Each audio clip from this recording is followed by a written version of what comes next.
Hello, my name is Jenny KOSHY, and this is my video presentation assignment for the course EDUC 703.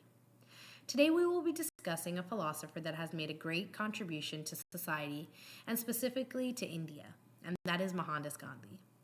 In India, we are accustomed to referring to Gandhi as Mahatma, and that word means great soul. So in this video, you will hear me refer to Gandhi as Mahatma Gandhi. Gandhi was raised in a Hindu household, and he spent many years practicing law in South Africa. While he was in South Africa, though, he wasn't very respected as a lawyer because he was very shy and timid. A writer named Parekh stated that upon Gandhi's arrival back to India, after his 21 years of service, he was now well versed in the role of a lawyer, and his political guru always instructed him to keep his ears open and his mouth closed.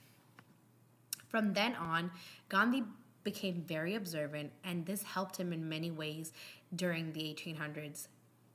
During this time, India was being oppressed by Great Britain, and Gandhi was a sole factor responsible for the idea of peaceful protesting and nonviolence.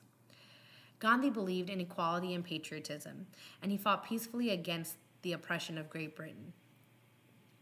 He believed that through observation and assessing, patriotism would be able to be brought back to India.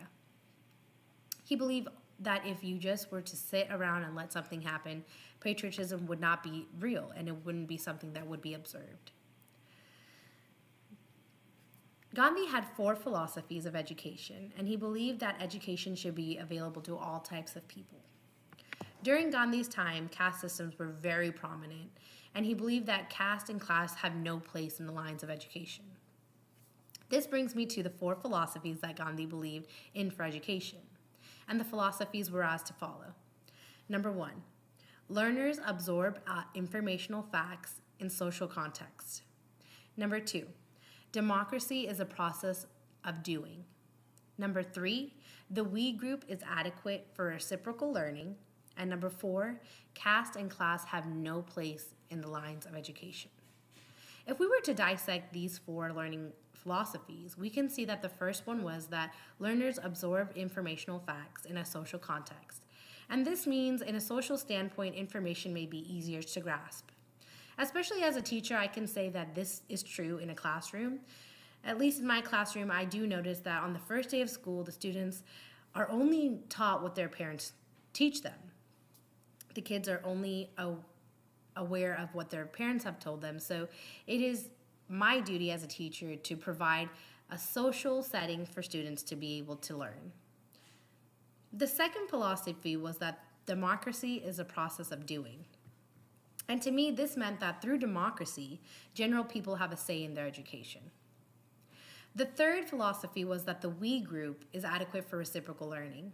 And this translated to me to say that, for example, in a classroom, the teacher imparts knowledge to students, but the students also impart knowledge to me as well as a teacher.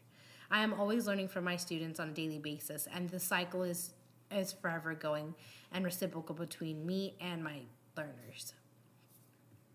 The fourth and final philosophy was that caste and class have no place in the lines of education. This can be translated to the classroom today as well, but although we don't have caste systems in the United States, we do have a variety of learners in the classroom. And this goes to show that all types of learners deserve the same education, and Mahatma Gandhi was just an intellectual man that believed that democracy is something that would help education. I will leave you with a quote that he said that sticks with me to this day, and that quote said, "Live as if you were to die tomorrow. Learn as if you were to live forever." Mahatma Gandhi.